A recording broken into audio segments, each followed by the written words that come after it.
Good morning, philosophers. Hope you're doing well today. All right, heads up. If you're listening to this series on a daily basis, if you are one of the people that enjoy this series of videos, I am moving this series of videos off of this YouTube channel to a new YouTube channel. Why am I doing this? Because this type of content is very different from the normal type of disenthrall content. And that's typically not really a good thing because the audience that I've built up over the years probably enjoys one type of content, and the view numbers on these videos that we've been doing, the think times, are showing that the majority of the disenthrall audience isn't really into them. But I am, and you guys, if you're listening to this, probably are. So I'm going to continue doing these. I'm just going to separate them out from the disenthrall channel so that the people that like them will get the notifications, and the people that don't won't. And the people that like the disenthrall content can still get the disenthrall notifications, and hopefully that channel can continue growing without worrying about turning a certain audience off with this more nerdy stuff. So if you are interested in these morning think time videos, make sure as soon as this stream is over, I couldn't do it before because when I do these morning streams, I don't pre-create the streams.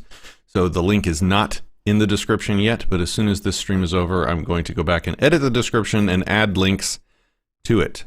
You can find it on Odysee under the channel name Think Time. It's got a little thinker guy as the logo. You can find this. You might be able to search for it on YouTube. I don't know. I assume there's other people that might already have channel names similar to it. So if you can't find it easily on YouTube, just wait, and I will put a link in the description as soon as the stream is over. So if you enjoy these videos,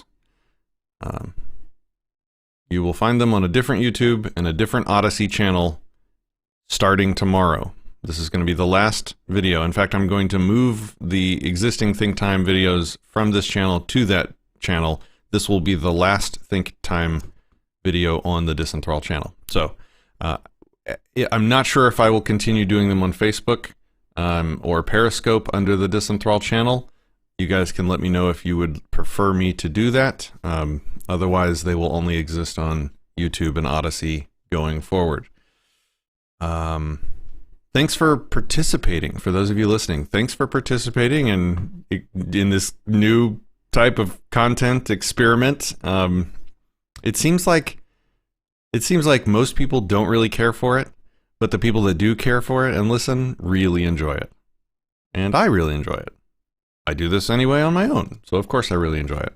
So, yeah, that's the plan. Now let's get into it. We are going to finish book 11 and begin book 12, which I believe, yeah, is the last book in this book. Let's go. 26. This advice from Epicurean writings: to think continually of one of the men who lived men of old. We're starting off rough again. This advice from Epicurean writings: to think continually of one of the men of old who lived a virtuous life. 27. Pythagoreans tell us to look at the stars at daybreak, to remind ourselves how they complete the tasks assigned to them, always the same tasks the same way, and their order, purity, nakedness. Stars wear no concealment. I think he's telling us to go to work naked. Confirmed. 28. Socrates dressed in a towel. The time Xanthippe took his coat and went out. The friends who were embarrassed and avoided him when they saw him dressed like that, and what Socrates said to them. Well, that's like one of those social media posts without context. He refers to an event that we don't know about. That's kind of annoying. Stop trolling us from the grave, Marcus. 29. Mastery of reading and writing requires a master. Still more so, life. 30. That's interesting. Like you need a coach to improve. To become a master, you need to study under a master. Still more so, life. So what master of life are you trying to study under? That's interesting to think about. 30. For you are but a slave and have no claim to logos. 31. This is another quote. Quote, but my heart rejoiced. 32. Quote, and jeer at virtue with their taunts and sneers. 33. Stupidity is expecting figs in winter or children in old age. 34. As you kiss your son goodnight, says Epictetus, whisper to yourself, quote, he may be dead in the morning. Jesus. Don't tempt fate, you say. By talking about a natural event, is fate tempted when we speak of grain being reaped? 35. Grapes, unripe, ripened, then raisins, constant transitions. Not the not, but the not yet. 36. No thefts of free will reported. Oh, that was a quote. Quote, no thefts of free will reported. Epictetus. 37. We need to master the art of acquiescence. We need to pay attention to our impulses, making sure they don't go unmoderated, that they benefit others, that they're worthy of us. We need to steer clear of desire in any form and not try to avoid what's beyond our control. 38. Quote, this is not a debate about just anything, he said, but about sanity itself. 39. Socrates. What do you want, rational minds or irrational ones? Rational ones. Healthy or sick? Healthy. Then work to obtain them. We already have. Then why all this squabbling? Book 12. Number 1. Everything you're trying to reach by taking the long way round, you could have right now, this moment, if you'd only stop thwarting your own attempts, if you'd only let go of the past and trust the future to providence, and guide the present toward reverence and justice. Reverence, so you'll accept what you're allotted. Nature intended it for you, and you for it. Justice, so that you'll speak the truth, frankly and without evasions, and act as you should, and as other people deserve. Don't let anything deter you. Other people's misbehavior, your own misperceptions, what people will say, or the feelings of the body that covers you. Let the affected part take care of those. And if, when it's time to depart, you shunt everything aside except your mind and the divinity within, if it isn't ceasing to live that you're afraid of, but never beginning to live properly, then you'll be worthy of the world that made you. No longer an alien in your own land, no longer shocked by everyday events as if they are unheard of aberrations. No longer at the mercy of this or that. Number 2. God sees all our souls freed from their fleshly containers, stripped clean of their bark, cleansed of their grime. He grasps with his intelligence alone what was poured and channeled from himself into them. If you learn to do the same, you can avoid a great deal of distress. When you see through the flesh that covers you, will you be unsettled by clothing, mansions, celebrity, the painted sets, the costume cupboard? Number 3. Your 3 components, body, breath, mind. 2 are yours in trust, to the 3rd alone you have clear title. If you can cut yourself, your mind, free of what other people do and say, of what you've said or done, of the things that you're afraid will happen, the impositions of the body that contains you and the breath within, and what the whirling chaos sweeps in from outside, so that the mind is freed from fate, brought to clarity, and lives life on its own recognizance, doing what is right, accepting what happens, and speaking the truth. If you can cut free of impressions that cling to the mind, free of the future and the past, can make yourself as Empedocles says, quote, a sphere rejoicing in its perfect stillness, and concentrate on living what can be lived, which means the present. Then you can spend the time you have left in tranquility, and in kindness, and at peace with the spirit within you. Number 4. It never ceases to amaze me. We all love ourselves more than other people, but care more about their opinion than our own. If a god appeared to us, or a wise human being even, and prohibited us from concealing our thoughts or imagining anything without immediately shouting it out, we wouldn't make it through a single day.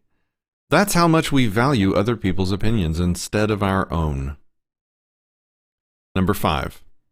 How is it that the gods arranged everything with such skill, such care for our well-being, and somehow overlooked one thing, that certain people, in fact the best of them, the gods' own partners, the ones whose piety and good works brought them closest to the divine, that these people, when they die, should cease to exist forever, utterly vanished. Well, assuming that's really true, you can be sure they would have arranged things differently, if that had been appropriate. If it were the right thing to do, they could have done it, and if it were natural, nature would have demanded it. So, from the fact that they didn't, if that's the case, we can conclude that it was inappropriate. Surely you can see yourself that to ask the question is to challenge the gods' fairness. And why would you be bringing in fairness unless the gods are in fact fair, and absolutely so? And if they are, how could they have carelessly overlooked something so unfair, so illogical in setting up the world? 6. Practice even what seems impossible. The left hand is useless at almost everything for lack of practice, but it guides the reins better than the right from practice. 7. The condition of soul and body when death comes for us, shortness of life, vastness of time before and after, fragility of matter. 8. To see the causes of things stripped bare, the aim of actions, pain, pleasure, death, fame. Who is responsible for our own restlessness, that no one obstructs us, that it's all in how you perceive it? 9. The student as boxer, not fencer. The fencer's weapon is picked up and put down again. The boxer's is part of him. All he has to do is clench his fist. 10. To see things as they are, substance, cause, and purpose. 11. The freedom to do only what God wants and accept whatever God sends us. 11a. What it's made of. 12. The gods are not to blame. They do nothing wrong on purpose or by accident. Nor men either. They don't do it on purpose. No one is to blame. 13. The foolishness of people who are surprised by anything that happens, like travelers amazed at foreign customs. 14. Fatal necessity and inescapable order, or benevolent providence, or confusion, random and undirected. If it's an inescapable necessity, why resist it? If it's providence and admits of being worshipped, then try to be worthy of God's aid. If it's confusion and anarchy, then be grateful that on this raging sea you have a mind to guide you. And if the storm should carry you away, let it carry off flesh, breath, and all the rest, but not the mind, which can't be swept away. 15. The lamp shines until it's put out, without losing its gleam, and yet in you it all gutters out so early, truth, justice, and self-control. 16. When someone seems to have injured you, but how can I be sure? And in any case, keep in mind that he's already been tried and convicted by himself, like scratching your own eyes out. That to expect a bad person not to harm others is like expecting fig trees not to secrete juice, babies not to cry, horses not to neigh, the inevitable not to happen. What else could they do with that sort of character? If you're still hungry, then get to work on that. All right, I'm going to stop a little early today. I think we only have like maybe 1 or 2 days, maybe 1 day left on this book. As I sort of come to the close of, reading the Plato and now reading Meditations, I always kind of go through this review of Stoicism in general. In this case, it's a question for today. Do I align close enough with the core tenets of Stoicism to call myself one? Why or why not? I think the answer to that for me is no. I would not call myself a Stoic. I think I disagree with too many of the core tenets of Stoicism. I think there's some flaws in the core that are undeniable, and I look forward to talking to that expert in Stoicism about them.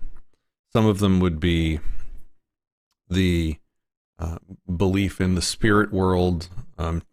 Those beliefs about the spirit world change their perceptions about what the proper way is to value and respect and live life now. They sort of devalue life and the time alive. They try to be emotionally okay with death, which I guess is a useful thing for sure. but I think they go too far in that way. There's so much good practical advice, though. Like I certainly pick and choose which parts of Stoicism that I really respect and appreciate and incorporate into my life and daily thinking, and even my daily habits are, have some essence of Stoicism built in them. And I've certainly spent the last 2 months talking about them, especially the good stuff. But I think also as we've gone through these books, you've heard me talk through my disagreements with some of the problems. I think if we could somehow assimilate the best parts of Stoicism with the best parts of Ayn Rand's objectivism, I think we'd have a really useful system for living. But an objectivist would tell you that the two are incompatible because Stoicism is very deterministic. It sort of denies free will to a large extent. It's kind of contradictory in that way, right? It'll tell you that you have to not apply judgments to things in an attempt to be less harmed emotionally by the events that occur. It tells you to accept reality for what it is, which is useful and healthy. But an objectivist who is, staunchly against any kind of determinism or lack of free will or limitation of human free will would be opposed to a lot of the core tenets of Stoicism. So yeah, there's problems with both, and there's very good life advice and practical advice from both. And this is what's good about living, is like we get a chance to examine these very deep thoughts, find what is useful and what's great about them, take those things, leave the rest. Like, we don't have to commit. It's not a religion. We can say, oh, you're right about that. That's good stuff. I like that. I'm going to use that. And, oh, that's dumb. that's mysticism, or that's old science that's been disproved 1,000 years ago or whatever. We can leave that. And we can do that without being emotional about it. It's not like we have to love or hate Stoicism. It's not like we have to be all in or all out. It's not like we have to be a Stoicist or not, or an anti-Stoicist. We can take the good and leave the bad and move on with life to the next thing. Those are my thoughts for today. Okay, one more reminder. I have been publishing these videos to YouTube, to Odysee, and to SoundCloud on the Disenthrall channels. Going forward, starting tomorrow, these videos will not be posted to YouTube, to the Disenthrall YouTube. They will be posted to a new YouTube channel called Think Time. And as soon as this stream is over, I will put a link in the description and pin it in the comments of this video. These videos will no longer be posted to the Disenthrall Odysee channel. They will be posted to a new Odysee channel named Think Time. And I will put a link to that in the description of both as well. SoundCloud. SoundCloud charges over $100 a year, I think, for the Pro account. I am not going to pay another $100 for a separate account to upload these to a new SoundCloud account. So these audio recordings, if you are listening to them on SoundCloud, you can expect to continue to listen to them on SoundCloud. That is the plan for these videos. If you have any questions, let me know. If you're enjoying them, thumbs it up. Let me know. I will catch you guys next time. Have a great day.